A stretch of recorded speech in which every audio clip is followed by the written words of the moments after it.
paskaidrošu visiem sarakstiem, kas piedalās vēlēšanās Jūrmalā, redzot jūsu priekšvēlēšana atklājumus.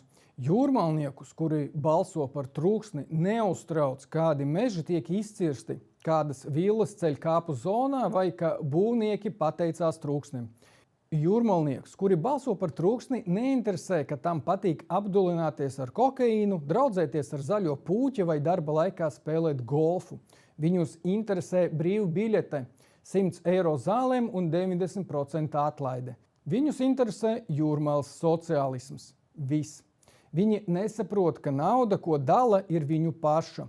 Viņi negrib iedziļināties, ka neskatoties uz 90% atlaidi, reāli viņi maksā to pašu, ko citur.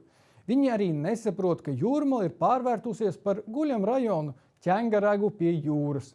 Viņi nebalso par Trūksni, viņi balso aiz bailēm, ka viņiem biļeti atņems. Trūksnis nav mūžīgs.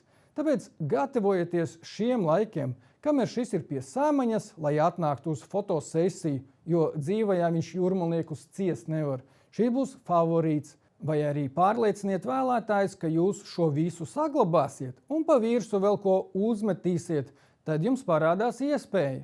Jūs gan kļūsiet par tādu pašu Trūksni, kas pērk vēlētāju, bet tāds ir tas Jūrmalas vēlētājs.